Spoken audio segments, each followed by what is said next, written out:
Jadi setelah hampir tahun muko, kalau kami angkatan 77, 50 tahun masuk SMA 1, bertemu pertama kali di Pak Sunan Ahmad. Tidak terasa 50 tahun. Alhamdulillah. Jadi mewakili Sipangka, tadi disabui DMC, Sipangkanya tujuh dua gantiang, jadi disabui Balak Sepen. Nah kami mendapat nama jadi Sipangka udah jadi salah satu. Nangka Rajo adik-adik majelis taklim. Jadi dan membuat suasana sangat nyaman, disertai angka di belakang ada angka 81 merah putih, makanya spanduk juga merah putih. Insya Allah topik bahasan kita selain majelis taklim mengkaji dari kaidah agama, juga mensyukuri bahwa Indonesia sudah merdeka 81 tahun. Marilah kita doakan negara kita ini, negara Kesatuan Republik Indonesia ini tetap berjalan berdaulat, makmur, menjadi negeri yang baldatun thayyibatun wa ghafurnya. Amin. Walaupun tentu selalu banyak persoalan. Jadi tema hari ini adalah mensyukuri kemerdekaan, tapi juga kalau dari perspektif alam Minangkabau merdeka.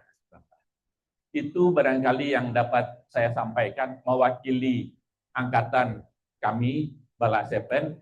Mohon maaf, sebenarnya lah beberapa kali. Alhamdulillah. Alhamdulillah. Iyalah, ketua pas mah, pas jalan 95 pas kan 935.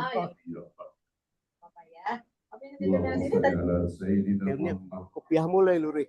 Udah aku mereng nampak dua orang malu balsep ku. Yang kami hormati. So far aman kamu buat acara tadi. Udah undi kakak kami alhamdulillah. Tapi kok gara-gara itu nggak ada masih bisa hadir silaturahmi di acara iya. majelis taklim bulanan SMA 1 ini. Aku kamu cari air minum lah. Kamu dia belum biasa minum. Alhamdulillah 26 tahun. Sejak 80 ada orang-orang. Assalamualaikum warahmatullahi wabarakatuh. Ambo membawa anak acara aja. Mohon maaf, aku ambo imbo buya deh. Mohon maaf, aku deh. Tak minum je. Kelio. Bersilaturahmi baru pagi berikut. Kantongnya gratis. Tanya jawab. Tapi biasa jam di buku sebelumnya ada. Tanya jawab itu kan? Iya. Tanya jawab. Tadi kesepakatan kan gitu. Waduh, tak mau sebut kan gitu. Tanya jawab yang kok jadinya. Suang sampai. Tergantung waktu lah. Kalau cukup waktu langsung.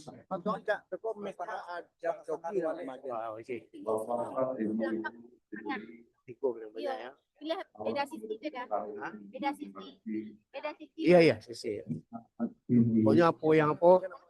Banyak saudara-saudara kita yang untuk kecil orang awam untuk memahami supaya berapa banyak saudara kita sekarang yang terbaring di ruang ICU di berbagai rumah sakit. Jo. Toilet sebelah kamar. Saudara kita sekarang ini. Musola setuju. Ya untuk beribadah. Toilet produksi laki samu. Produksi laki-lakian toiletnya. Berapa banyak saudara kita untuk menggerak tangannya aja tadi. Aman tadi bawa kan. Sehingga kalau melayangkan sajid jauh dilayangkan sajid daki waktu kita. Banyak banget hal-hal yang harus kita sebutkan. Kita masih diberi kesempatan. Kalau ada penyakit sakit banyaknya karena jalan jauh, umur banyak itu biasa. Bapak 86 tahun, 82 tahun, 80 tahun, badan lama pakai, tego, salado, lusongkeng, seketek, narusa, itu tetap harus posisi untuk situasi ini. Aku tak banyak cerita mungkin di bawah ini. Karena sama-sama ingin mendengar hikmahnya dari orang-orang. Panitia bagi tugas, buat orang ditugaskan buat cerita seketek tentang arti kemerdekaan. Ala izin mu sabui buya biko yo biayo. Jadi sedih. Boleh Kalau salah-salah biko kan. Ayo, iyalah. Kan sebenarnya diurutkan yang terhormat tadi itu. Ini yang nomor 1. Saya yang terhormat kita Julius lagi. Sesuaikan dengan Bapak-bapak, ibu-ibu, adik-adik, adik-adik, anak-anak. datang narasumber kelas anak lagi kan. Mohon maaf, tidak bisa bersabulan satu persatu. Insya Allah lancar. Para yang hadir apa syukuri. Salam sedunia biarkan. Awak sama-sama tahu firman Allah Subhanahu wa taala di dalam surat An-Nisa. Walakat tarambinan bahinan. Sudah kau kan menangkap ojek. Bagi ada. Apa pikir Tuhan? Sungguh telah aku ciptakan dan aku muliakan anak cucu Adam. Jadi orang kalau sama manusia adalah makhluk yang dimuliakan oleh salah Allah. tolong lagi tahu nih. Saya kalau dibanding makhluk lain. Cuma buat selingi dengan garah supaya suasana tidak kaku. Kenapa manusia dimuliakan? Karena pada diri manusia itu tadi Musawi ikut siarkan malam di Amerika. Cari-cari makan di dalam tafsir Al-Hasan menyebut suruh masuk. bahwa satu-satunya yang bisa memerintah manusia itu kalau dia makhluk merdeka adalah hati nurani Allah SWT. Kalau yang memerintah awak bukan hati nurani, berarti awak adalah merdeka.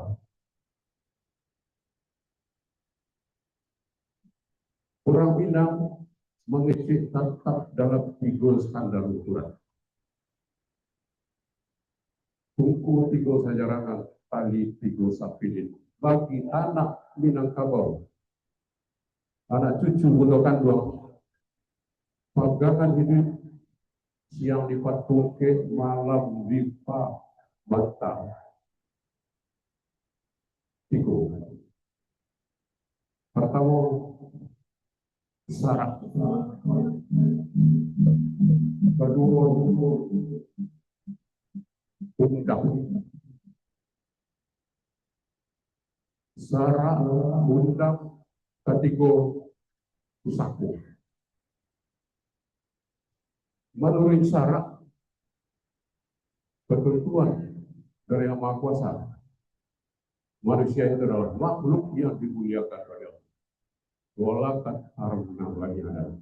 Sungguh Allah itu telah memanusiakan anak cucu Allah.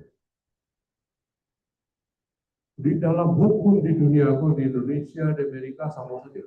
Setiap manusia itu merdeka dalam pikiran.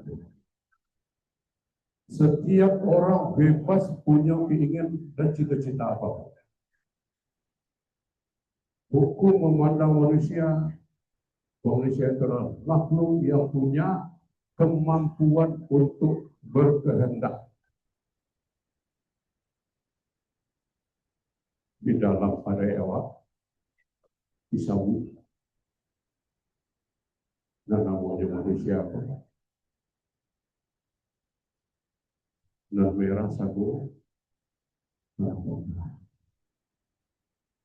raja baso dan elo. Apa itu? Budi adalah yang membedakan manusia dengan makhluk lain. Budi menempatkan manusia di puncak kemuliaan dibanding makhluk Tuhan yang lain. Budi artinya tahu dengan halal, tahu dengan haram, tahu dengan benar, tahu dengan salah. Di dalam ajaran agama, tujuan agama, tujuan penurunan Rasul dan Nabi adalah untuk memperbaiki akhlak manusia menuju manusia-manusia yang berbudi. Di dalam alam Minangkabau disebut hukum nanampe. Hukum nanampe itu ada disebut ada yang yang paling tinggi itu ada dan sabana ada di dalam alam Minangkabau karaju tidak bapak lihat bapak turun bayaran barang kami bisa diuji. Artinya manusia itu hakikat manusia itu adalah pada budi, pada akhlak. Manusia berbudi, tahu dengan halal, tahu dengan haram, berakhlak baik, artinya mengikuti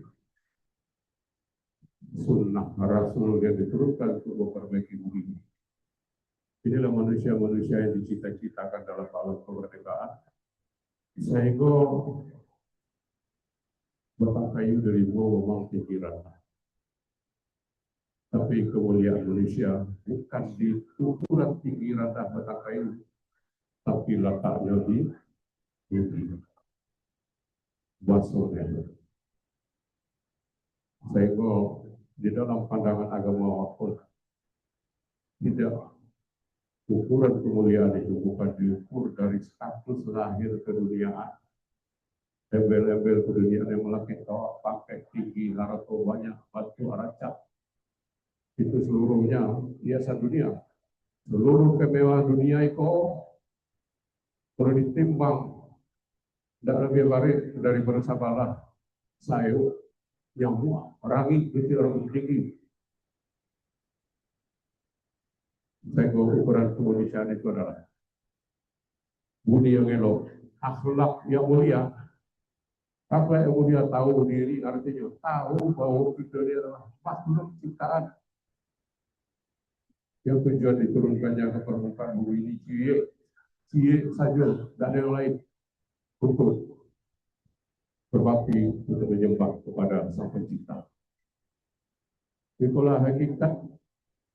Di dalam pandangan hukum manusia kamu bebas mau melakukan apa saja. Silahkan bebas, tidak ada dilarang. Nabi pun mengecek itu dalam pandangan Islam. Lakukanlah apa yang mau kamu lakukan, tapi ingat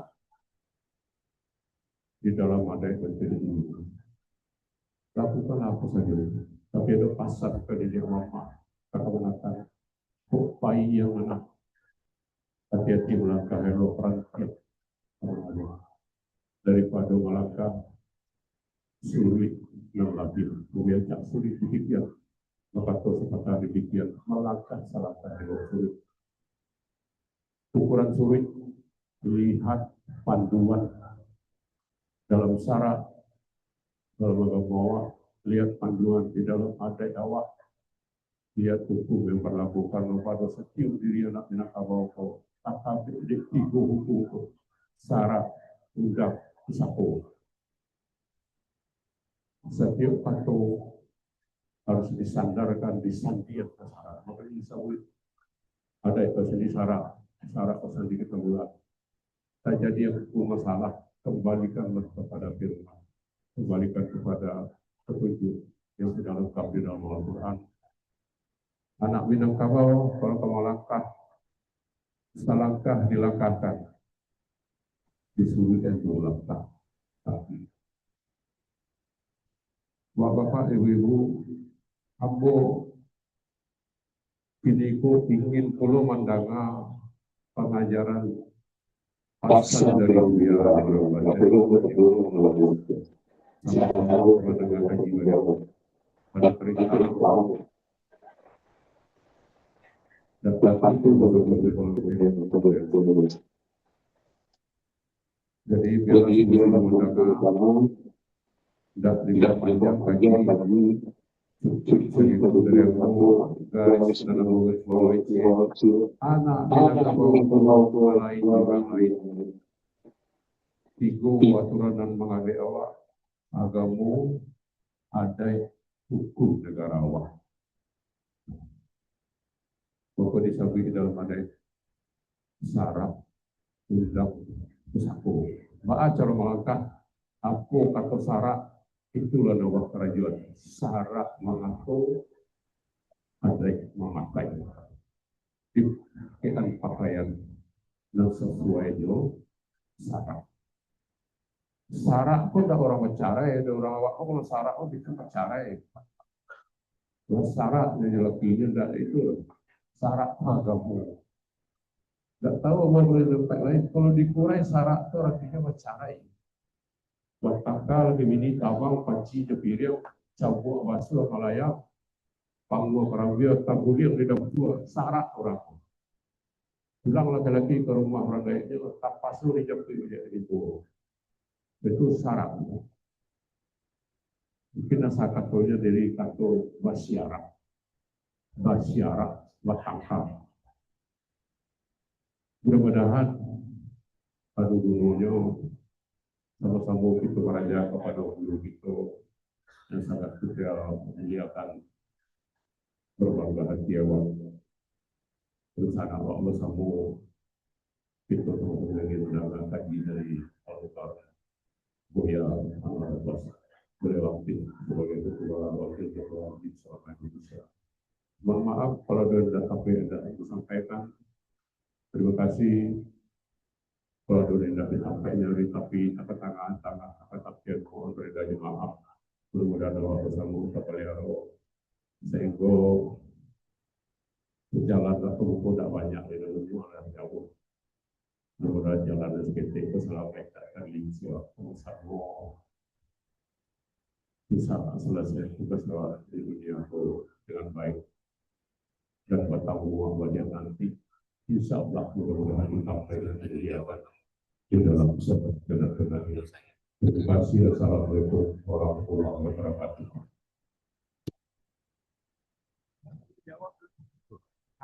Mohon bertahan dulu.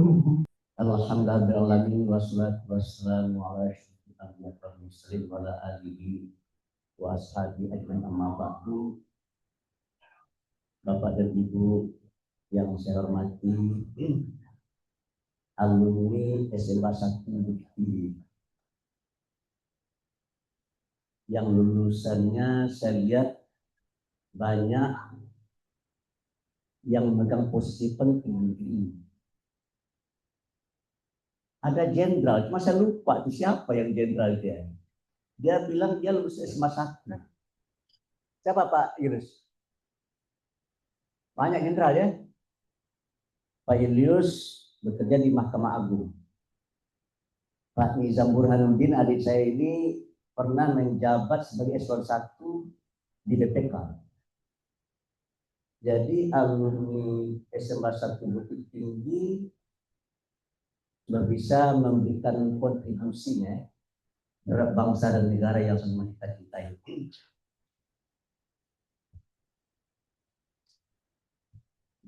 Dan setelah saya lihat wajah bapak-bapak dan ibu-ibu ini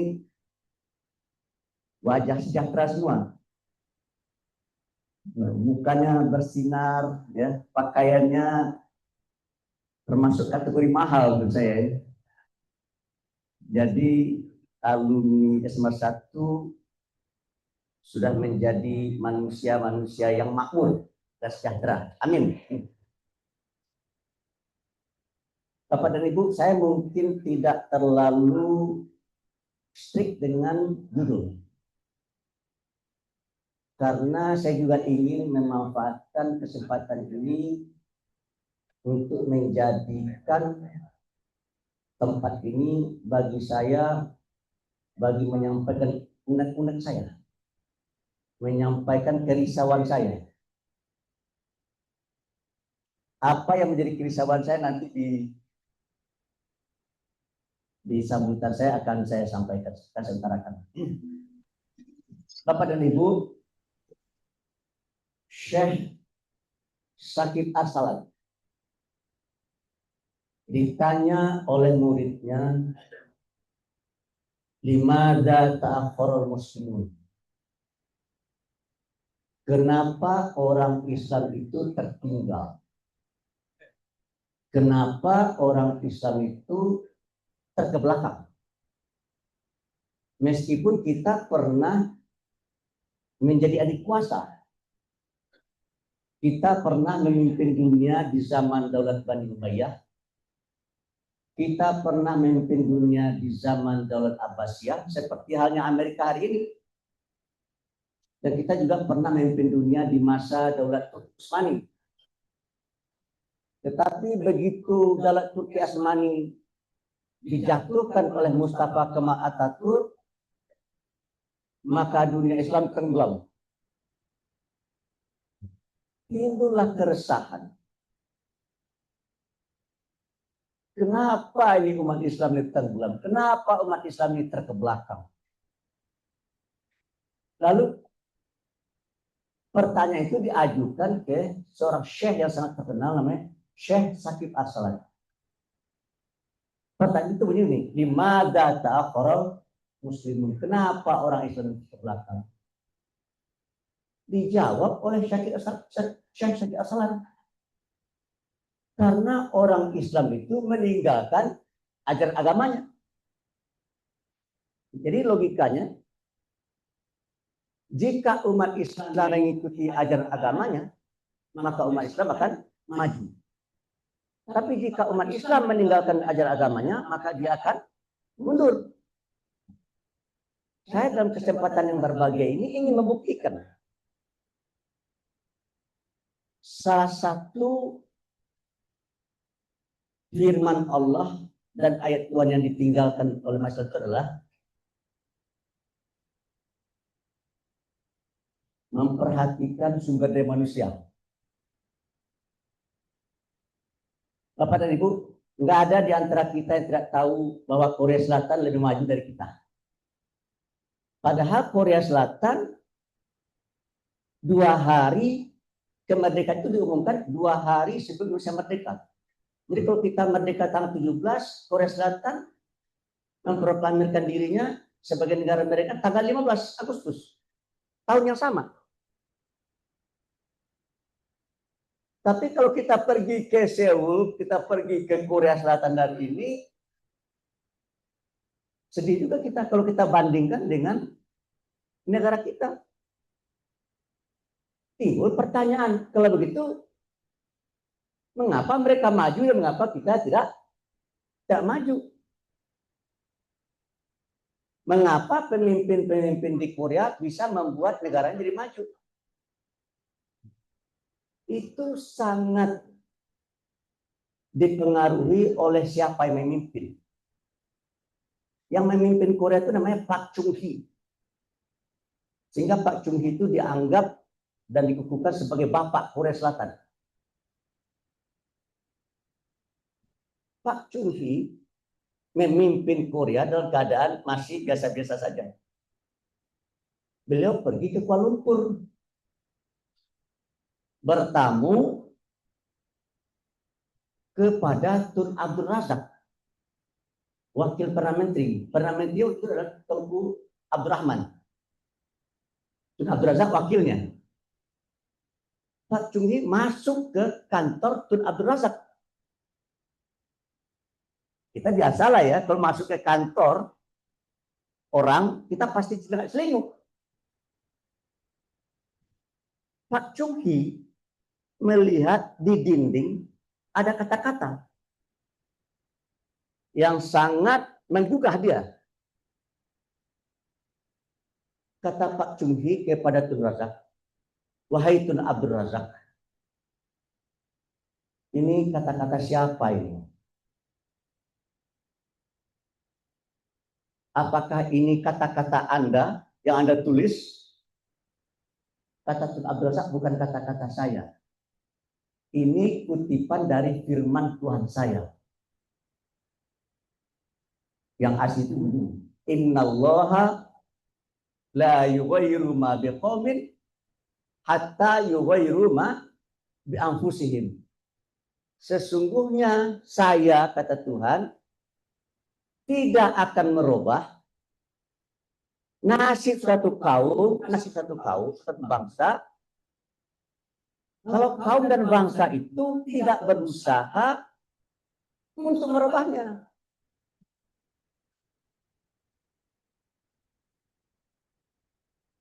Jadi kesimpulannya adalah kalau kita ingin negeri kita berubah, maka itu sangat tergantung kepada sumber daya manusianya. Lalu kata Pak Chung Hee, terima kasih Tuan Abdul Razak. Saya kalau sudah kembali ke negara saya, apa yang terjadi itu akan saya laksanakan. Akhirnya Pak Chung Hee memfokuskan pembangunan dalam dunia pendidikan. Dan buahnya sudah bisa mereka nikmatin hari ini. Ini Bapak mirip Pak Jaman Saleh. Adik Pak Jaman Saleh bukan Pak? Bukan ya? Benar? Bukan ya? Mana yang lebih maju negara kita dengan Malaysia? Mana yang lebih maju? Maju Malaysia. Ini guys, mana? Kenapa Malaysia maju? Banyak kan? Sel ini perlu banget. Karena mereka memberi perhatian lebih terhadap dunia pendidikan. $1 ini. Tadi di sana mahal. Di tahun 60-an, Malaysia itu tidak punya guru. Malaysia itu mengimpor guru dari Indonesia, terutama Sumatera Barat. Salah satu guru yang diimpor itu namanya Pak Jaman Saleh. Guru matematik, guru matematik. Dan hari ini Malaysia sudah menuai hasil dari apa yang mereka tanam.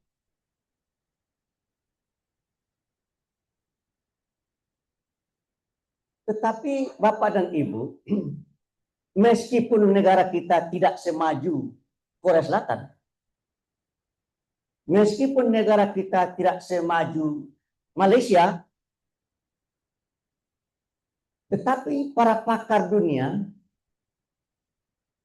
dalam sebuah pertemuan di Rio de Janeiro, Brazil tahun 1992, yang hadir dari Indonesia,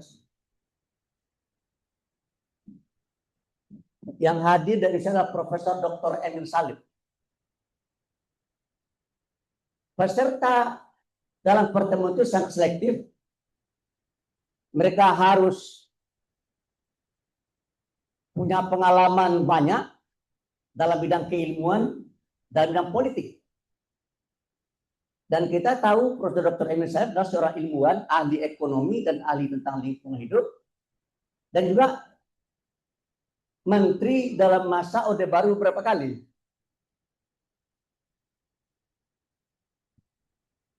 Profesor Dr. Emil Salim terkejut mendengar kesimpulan dari para pakar dunia. Kesimpulan dari pertemuan itu adalah mereka menyimpulkan bahwa Indonesia akan menjadi salah satu negara adik kuasa di dunia 200 tahun yang akan datang. Ini saya lihat udah banyak yang kepala beruban ini, tidak menikmati lagi kan. Profesor Emil Salim terkejut. Kok para pakar dunia bisa sampai kepada kesimpulan seperti itu. Cuma kok terlalu lama. Nah, lalu beliau pulang dan menemui seorang tokoh yang wajahnya agak mirip-mirip wajah saya sebelah. Siapa itu, Pak? Hah? Siapa? Yang wajahnya agak mirip-mirip saya? Enggak. Hah? Enggak ada ya? Hah? Enggak. Pak Emil Salim menemui Bapak Profesor Dr. B.J. Habibie. Iya, ya. Sini kasih dia.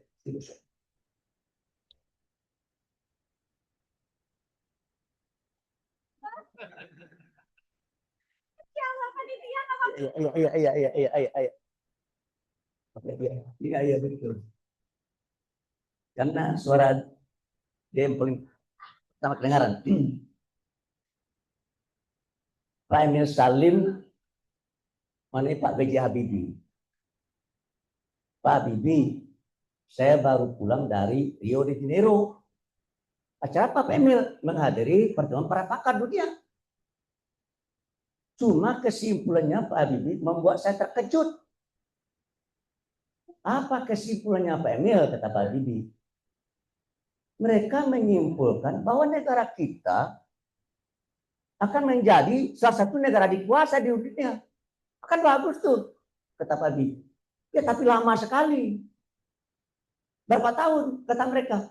200 tahun yang akan datang. Bisa nggak dipercepat? Nah, itu.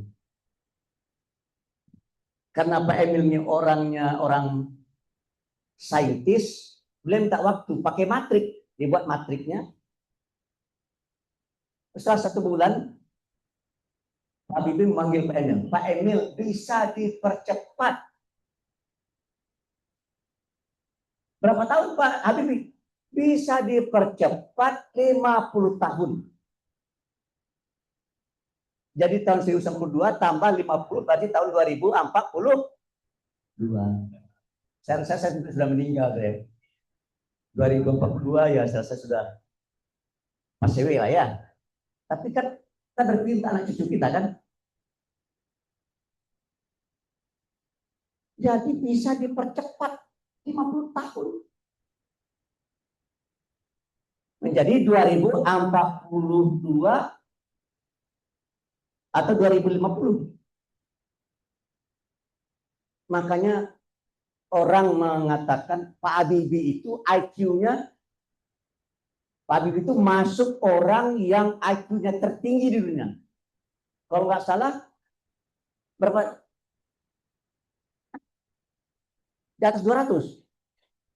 Hanya beberapa orang yang IQ-nya, kalau nggak salah hanya 6 orang di dunia ini. Yang IQ-nya setinggi itu. Salah satunya adalah B.J. Habibie. Cuma orang Indonesia nggak suka kepada orang yang pintar. Sehingga Pak Habibie hanya bisa jadi presiden berapa tahun? Hanya 1 tahun ya. Gitu.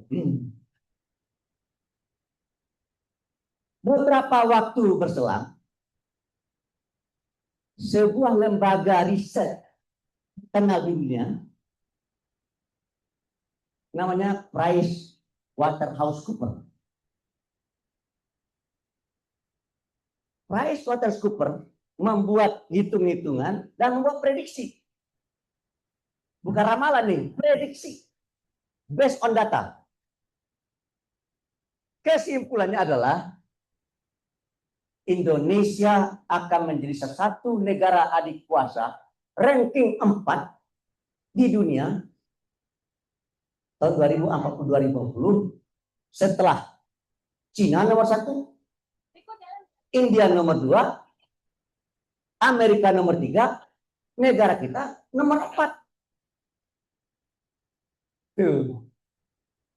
Jadi Bapak dan Ibu, kalau hari ini kita nonton sepak bola Manchester United lawan Liverpool atau Real Madrid lawan Barcelona, tahun 2050 orang tidak lagi menonton Manchester United lawan Liverpool atau Real Madrid lawan Barcelona karena sudah bangkrut. Yang namanya Eropa itu sudah mengalami decline. Begitu. Dan menurut John Naisbitt bersama istrinya Patricia Bourdain, abad ke-21, abad sekarang ini adalah abad negara-negara di tepi Pasifik. Dan kita ada di tepi Pasifik. Jadi negara kita masuk dalam kategori negara yang akan menguasai dunia. Jadi nanti tahun 2040-2050 orang nggak lagi nonton Manchester United lawan Liverpool, Real Madrid lawan Barcelona. Orang akan menonton Bukit Tinggi United. Bahkan mungkin SMA 1 United lawan Persebaya. Kenapa? Karena Bukit Tinggi bisa membayar orang sekaliber Ronaldo. Bukit Tinggi bisa membayar orang sekaliber Lionel Messi. Karena memang pusat peradaban sudah bergeser dari barat ke timur. Salah satu ke negara kita. Saya pergi ke Teheran. Diterima oleh orang kedua. Orang pertama yang kemarin meninggal. Yang dibunuh oleh Donald Trump. Ali Khamenei. Saya diterima oleh orang keduanya. Ayatullah Ali Tashiri namanya.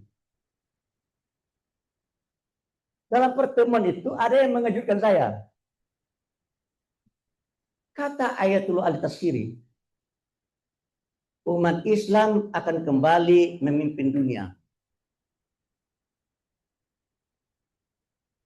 Tetapi umat Islam yang akan kembali memimpin dunia, kata Ayatullah tersebut, bukan umat Islam dari Timur Tengah.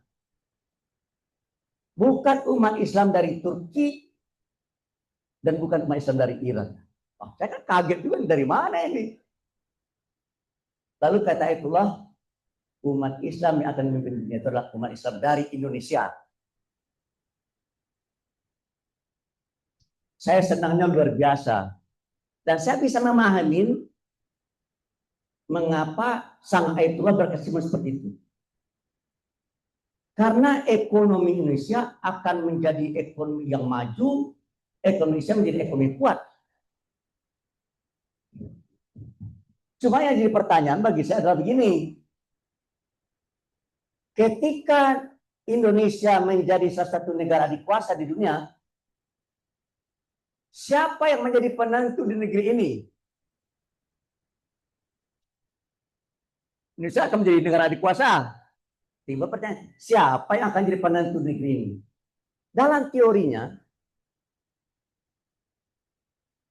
Jeffrey Winters dalam bukunya Oligarki, Noam Chomsky dalam bukunya Who Ruled the World menyimpulkan bahwa yang akan menjadi penentu di suatu negeri bukan para politisi, bukan birokrat, bukan para cendik-cendikia, bukan tentara, bukan polisi. Yang menjadi penentu di suatu negeri, kata Jeffrey Winters dan Noam Chomsky, yaitu orang yang menguasai sumber daya material dan kapital di negara tersebut. Timbul pertanyaan, siapa yang menguasai sumber daya material dan kapital di Amerika?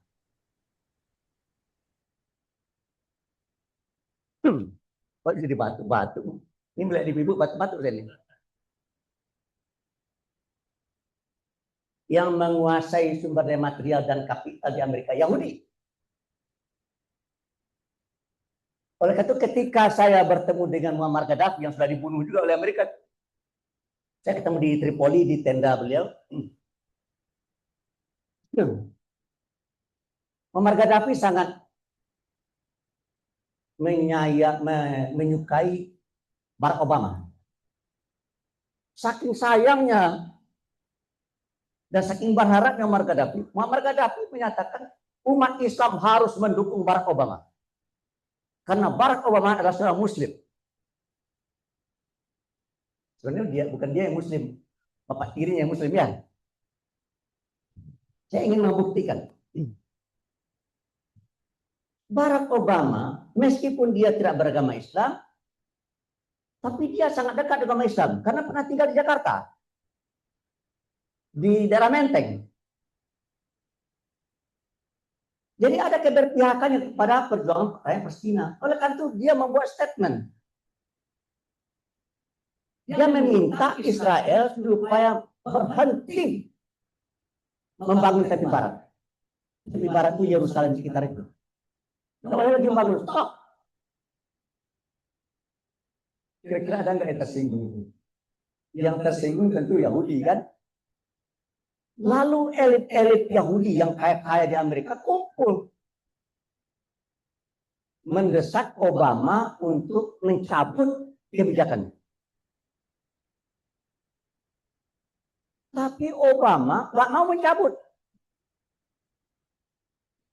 Karena Barack Obama akan ikut Pilpres periode kedua, dia lakukan polling. Hasil pollingnya, suara Barack Obama melorot. Kira-kira Barack Obama mau nggak suaranya melorot? Ya nggak mau, dicari penyebabnya.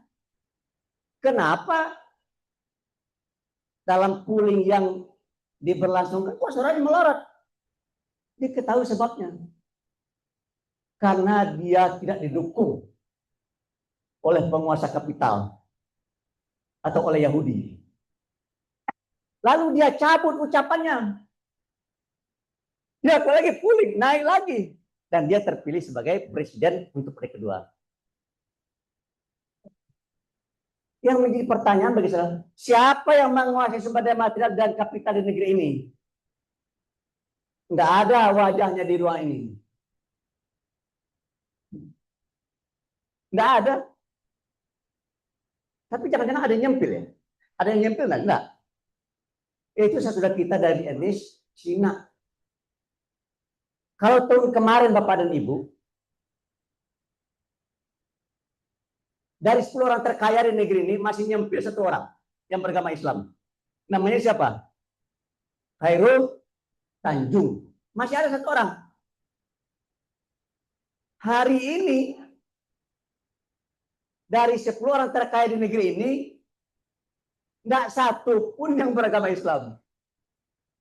Padahal jumlah umat Islam 87,5%. Kita bulatkan saja 90%. Umat Islam jumlah di negeri 90%. Representasinya di negeri tahun lalu 1, hari ini 0. Timbul pertanyaan, kira-kira umat Islam bisa nggak menjadi penentu di negeri ini? Nggak bisa pakai teori, nggak bisa. Ada, saya nggak tahu apa masih hidup beliau atau enggak ya? Pak Muhtar Naim. Masih ada nggak Pak Muhtar Naim? Hah? Udah meninggal ya? Kata Pak Muhtar Naim, hanya ada 1 suku bangsa di negeri ini yang bisa menyaingi Cina. Yaitu bukan orang Padang, orang Minang. Orang Minang. Padang kan kecil ya, Bu. Kalau Padang negeri saya ke Taipupu nggak masuk, kan ya. Orang Minang. Saya masuk ke Jakarta 73. Sudah lahir belum? Baru lahir setahun ya. Saya masuk ke Jakarta 73.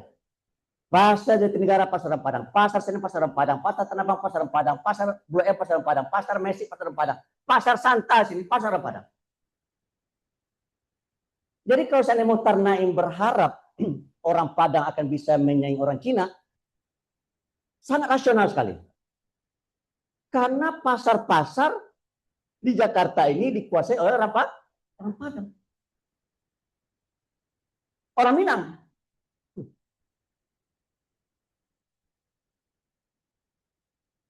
Itu Pak Muhtar Naim ngomong sama saya di Padang. Apa pusat budaya di Padang, pinggir pantai pusat budaya ya? Tahun 1986. Saya masih ingat sebenarnya. Tetapi mengapa hari ini sampai 100 orang terkaya? Nggak ada orang Minang. Sampai 100 orang terkaya. Nggak ada orang Minang. Yang ada adalah orang Sumando. Hah? Ini Ando ya. Jadi saya perhatiin, mengapa orang Minang ini menghilang? Sementara kalau kita ingin menjadi penentu di negeri ini, kita harus kuasai ekonomi bisnis. Itulah yang dirasakan oleh Pak Mahathir Muhammad dari Malaysia. Saya ketemu sama beliau, berapa kali saya ketemu, bahkan saya dijamu makan malam oleh Pak Mahathir Muhammad. Pak Mahathir, berapa nilai ekonomi Malaysia yang ada di tangan Melayu ketika Bapak mulai menjadi Perdana Menteri? 5%. Umat Islam, orang Melayu di Malaysia itu sekitar 60%. Nilai ekonomi yang ada di tangan orang Melayu dan Islam hanya 5%. Ketika Bapak berhenti setelah 23 tahun menjadi Perdana Menteri, berapa nilai ekonomi yang ada di orang Melayu? Kata beliau 20%. Jadi 23 tahun boleh memimpin, naiknya hanya berapa persen tuh? Pada berita juga 15% cuma ya. Itu sudah ada affirmative action. Sudah ada kebijakan yang betul-betul berpihak. Tuh. Apa yang dilakukan oleh Mahathir? Yang dilakukan oleh Mahathir adalah kembali ke bandar. Bandar itu kota, tempat perdagangan. Jadi Mahathir menyimpulkan, kalau orang Melayu ingin maju, maka orang Melayu harus kembali ke bandar. Maka orang Melayu harus kembali berbisnis. Dan kalau Pak Mahathir saya undang ke Sumatera Barat, mungkin dia akan menyarankan hal yang sama. Dikarenakan apa? Dikarenakan orang Minang hari ini sudah banyak yang meninggalkan dunia bisnis. Lalu kemana mereka, Pak Andrabas? Ternyata mereka menjadi employee. Employee itu apa? Menjadi karyawan kayak saya dosen. Pak Julius, Hakim Agung. Ada jenderal di negeri ini yang pernah menjadi Menteri Dalam Negeri. Jenderal yang pernah jadi Menteri Dalam Negeri, Jenderal Angkatan Darat. Pernah menjadi Menteri Dalam Negeri. Namanya Rudini.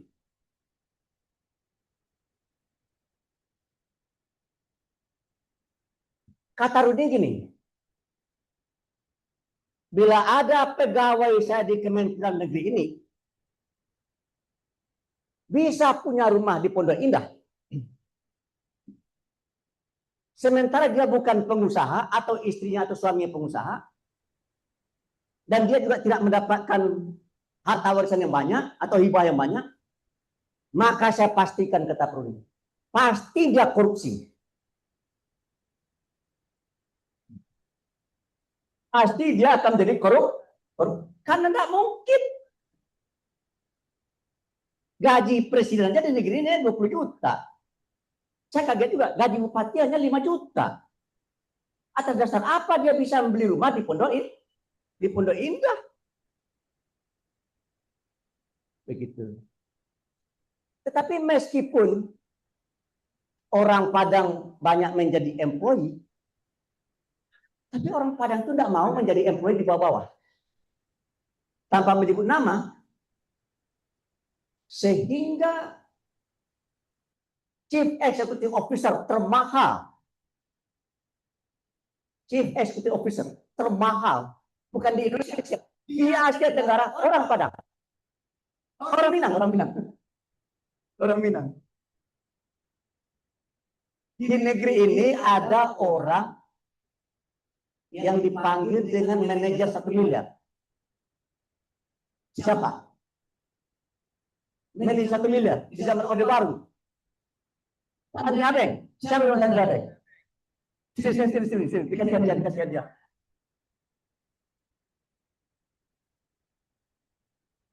Sini, kasih dia. Iya. Terima kasih banyak. Terima kasih banyak ya.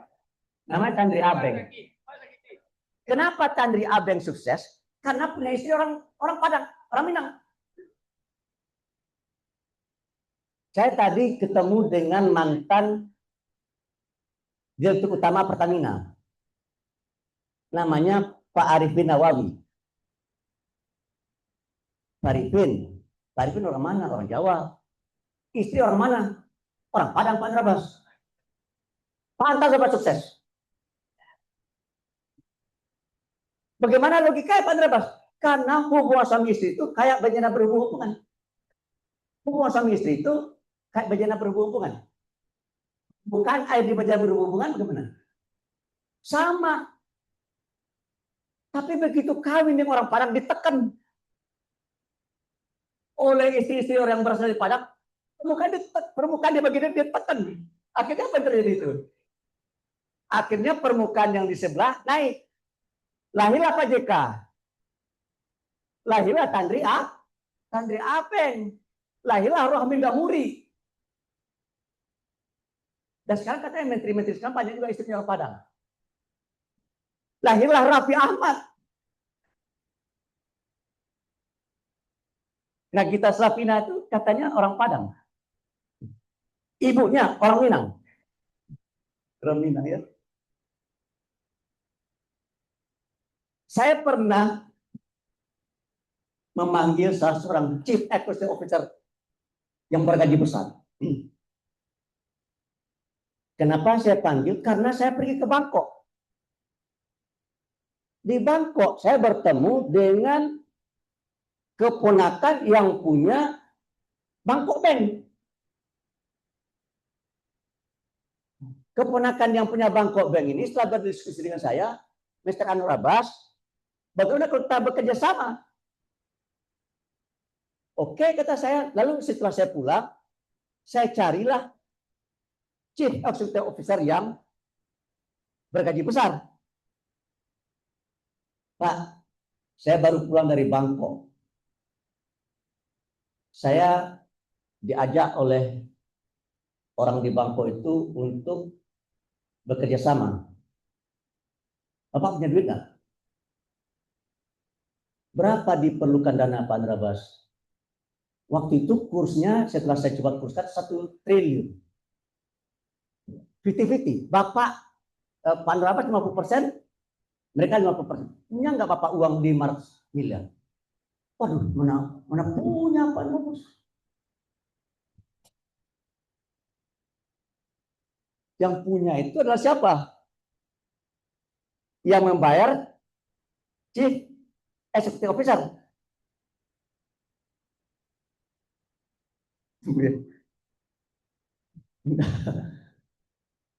Ada wawancara Tandri Abeng yang menarik. Tandri Abeng waktu itu dikenal sebagai manajer miliar. Dia keluar dari Hotel Indonesia bersama Ciputra. Keluar. Kenapa Pak Tandri Abeng lebih populer daripada Pak Ciputra? Si wartawan mengajukan pertanyaan. Pak Tandri, bagaimana pendapat Bapak sebagai seorang pengusaha tentang ekonomi negara kita saat ini? Lalu kata Pak Tandri gini, Anda ini wartawan profesional atau amatir? Kata mereka, kami wartawan profesional. Tapi pertanyaan Anda menunjukkan bahwa Anda tidak profesional. Pak Tandri, mengapa menuduh kami nggak profesional? Itu pertanyaan kamu. Pertanyaan kami yang mana? Kamu kan tanya sama saya, bagaimana pendapat saya sebagai pengusaha tentang ekonomi nasional hari ini? Emangnya saya pengusaha? Saya bukan pengusaha. Saya ini Chief Executive Officer dari Berbintang. Yang pengusaha itu Pak Ciputra. Tuh. Jadi Bapak dan Ibu, orang Minang itu bermigrasi dari dunia usaha dan dunia bisnis ke dunia employee. Kenapa begitu? Karena orang Minang hari ini tidak seperti orang Minang dulu. Orang Minang hari ini takut menghadapi resiko.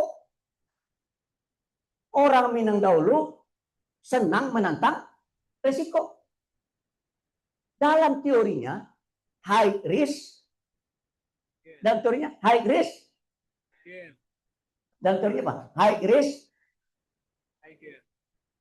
high return. Semakin tinggi risikonya, semakin tinggi return yang kita dapat. Low risk, low return. Menjadi pegawai itu low risk. Menjadi pengusaha itulah high risk. Tetapi mengapa ada pegawai yang kaya Pak Andrabas? Berarti dia punya bisnis. Apa kira-kira bisnis dia Pak Andrabas? Membisniskan jabatan. Membisniskan jabatan. Hah? Nah, saya ingin mengakhiri. Lalu apa yang akan kita lakukan Pak Andrabas? Bapak setuju atau tidak setuju kalau negeri ini tidak pecah? Kalau negeri ini tidak pecah ya, negeri ini akan menjadi negara maju. Bapak suka atau Bapak tidak suka, negeri ini akan jadi maju. Cuma pertanyaan adalah ketika negeri ini menjadi negara maju, di mana posisi orang Minang? Di mana posisi orang Minang? Sementara waktu masih ada 15 dan 20 tahun. Karena ada kata-kata hikmah, al-mar'ah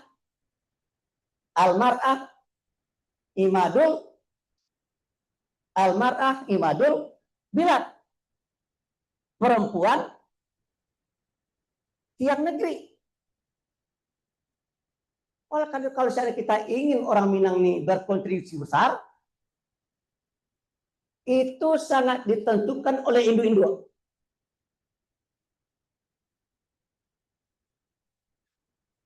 Saya perhatiin ibu-ibu dari Minang kalau akan memilih menantu, ada pedagang Tanah Abang, ada pegawai di Kementerian Dalam Negeri. Pilih mana itu? Hah? Umumnya milih pegawai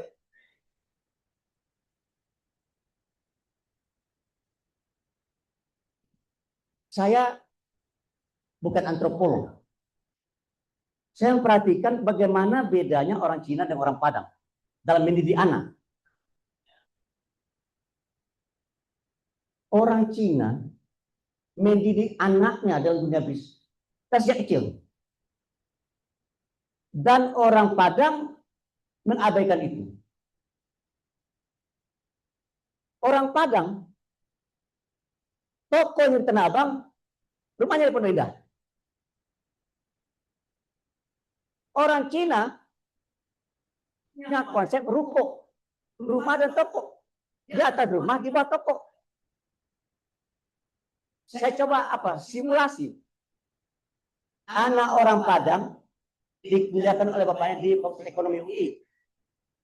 Anak orang Cina dikuliahkan oleh bapaknya di Fakultas Ekonomi UI. Di ruang yang sama, satu kelas yang sama, dosen yang sama. Anak orang Padang mau kuliah demi bapak. Pak, minta duit. Dikasih duit. Belajar yang bersungguh-sungguh. Kamu harus jadi orang hebat. Jangan tiru bapak. Padahal bapaknya udah kaya nih. Jangan tiru bapak. Kasih duit. Pak, saya nanti siang ke toko. Tidak usah kamu ke toko. Kamu belajar saja. Sehingga anaknya belajar terus. Anak orang Cina turun dari atas ke bawah. Pak, minta duit. Layan dulu. Itu ada orang berbelanja. Layan dulu. Dikasih barang, diambil duit. Dikasih barang, diambil duit. Pak, ini udah terlambat. Nah, ambil itu duit. Berangkat. Anak orang Padang pulang dari UI, langsung ke Pondok Indah. Anak orang Cina pulang dari UI, masuk ke toko. Mau naik ke atas, ditegur oleh ibu. Jangan naik dulu. Taruh tas kamu sana. Layani orang dulu. Ada orang berbelanja. Dikasih barang diambil duit. Kasih barang ambil duit. Lalu anak orang Padang dan anak orang Cina ini sama-sama diwisuda. Sama-sama meraih gelar sarjana ekonomi dan bisnis. Pulang ke rumah, anak orang Padang bapaknya mati, anak orang Cina bapaknya mati. Pertanyaannya, siapa dari kedua anak ini yang paling siap untuk melanjutkan usaha orang tuanya? Karena uang saya terbatas, nggak bisa saya kasih dia. Saking banyaknya kan nggak punya uang itu. Jadi orang Cina itu Bapak dan Ibu berlangsung bertahun-tahun. Oleh kata kesimpulan saya ingin mengakhiri. Jadi apa yang harus kita lakukan Ibu? Bapak dan Ibu, saya ingin ya ada nasihat dari siapa yang menulis Daddy Rich ini? Kiyosaki. Robert Kiyosaki. Apa kata Robert Kiyosaki? Semua kita tahu uang itu penting. Tidak ada di antara kita yang tidak tahu bahwa uang itu penting. Tapi kata Robert Kiyosaki, semuanya tahu bahwa uang itu penting, tapi nggak banyak yang serius mengajari anak-anaknya tentang bagaimana cara mencari uang. Kalau saya bandingkan orang Minang dengan orang Cina. Orang Cina jauh lebih serius mengajari anaknya, mendidik anaknya dalam mencari uang ketimbang orang Minang. Ada kata-kata hikmah. Menjada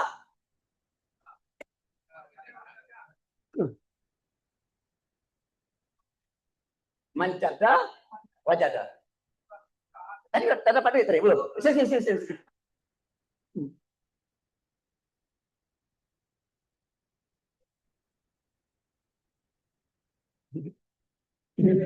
Ini kan reunian bergembira ria kita ya Pak ya. Ya. Menjaga wajada. Siapa yang bersungguh-sungguh maka dia akan dapat.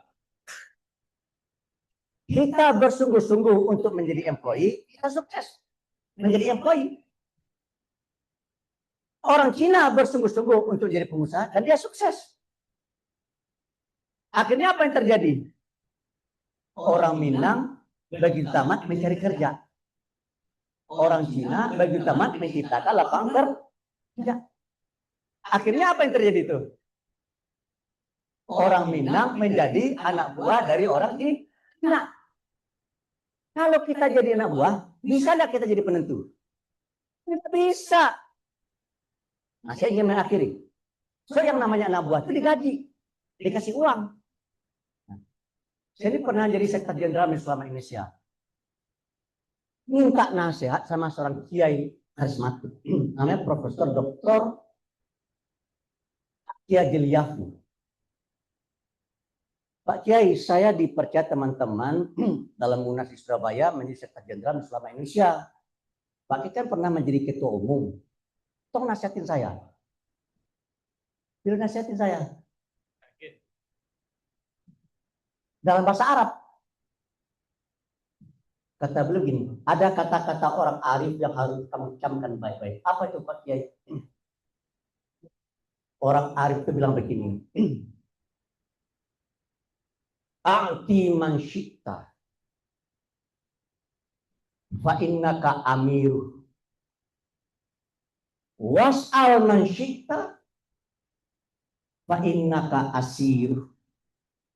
Siapa yang bisa menerjemahkan secara bebas dikasih 500.000 nih. Ulang lagi ya. Oh, penuh 3 kali saya ulang ya. Orang arif bilang ini. A'ti man syi'ta fa innak lihat Google tuh. Cari terjemahannya. Ati man syi'ta fa innaka amiru was'al man syi'ta fa innaka asiru. Iya. Makanya saya sekarang malas jadi dosen. Karena mahasiswa saya itu buka artificial intelligence menjawab gitu. Malas saya jadi dosen. Saya terjemahkan secara bebas ya. Jika engkau memberi kepada orang yang engkau kehendaki. Jawab sekali lagi ya. Saya terjemahkan dalam bentuk hukum kausalitas. Sebab akibat. Kata setelah jika menjadi sebab, kata setelah maka jadi akibat. Jika engkau memberi kepada orang yang engkau kehendaki, maka engkau akan bisa memerintah-merintah. Dan jika engkau minta kepada orang yang engkau kehendaki, maka engkau akan ditawan. Oleh karena itu, kalau kita ingin berkontribusi di negeri ini dalam pengertian yang lebih besar, kita harus menjadi orang yang bisa memberi. Kita harus bisa menjadi orang yang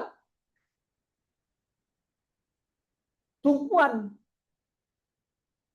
harapan mereka. Nah, saya ingin mengakhiri. Pak Ilyus, apa ini bahasa Minangnya Pak Ilyus ya?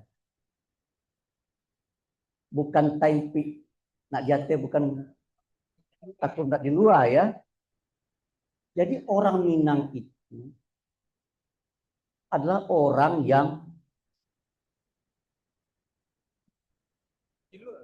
banyak jadi pemimpin. Banyak jadi pemimpin. Ya. Nah, oleh karena itu salah satu yang saya harapkan kita harus berusaha untuk mencetak kader-kader pemimpin. Dalam hal apa Pak Andrabas? Dalam hal ekonomi dan bisnis. Untuk bisa jadi pemimpin, maka kita harus punya usaha. Tuh. Kalau kita punya usaha, maka kita akan bisa memberi. Apalagi hari ini Bapak dan Ibu, cerita Pak Isukala ini, orang Sumando, ketua PSSI ya, Persatuan Sumando Seluruh Indonesia. Beliau membutuhkan 20 insinyur untuk dipekerjakan di perusahaannya. Bapak dan Ibu tahu berapa yang melamar? 22.000. Beliau hanya butuh 20 insinyur yang melamar 22.000. Mungkin dari 22.000 itu banyak orang Padang. Nah, kalau bisa kita berada pada posisi yang menciptakan lapangan kerja. Oleh karena itu, dunia pendidikan kita harus kita kritik. Saya sering sekali mengkritik pendidikan kita. Termasuk dunia pendidikan kita di Minangkabau. Dunia pendidikan kita hanya siap melahirkan lulusan-lulusan pencari kerja. Dan dunia pendidikan kita tidak siap untuk melahirkan lulusan-lulusan pencipta lapangan kerja. Yang serius mengerjakan yang terakhir ini, menciptakan lulusan pencipta lapangan kerja, di sini ada Prasetya Mulia, punya orang Cina.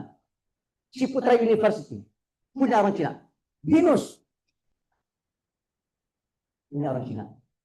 Jadi kalau begitu kesimpulannya, tahun 2040, 2050, Indonesia akan menjadi salah satu negara dikuasa, tapi yang menjadi penentu di negeri ini bukan kita, tapi adalah mereka. Maukah kita? Terima kasih. Wassalamualaikum warahmatullahi wabarakatuh.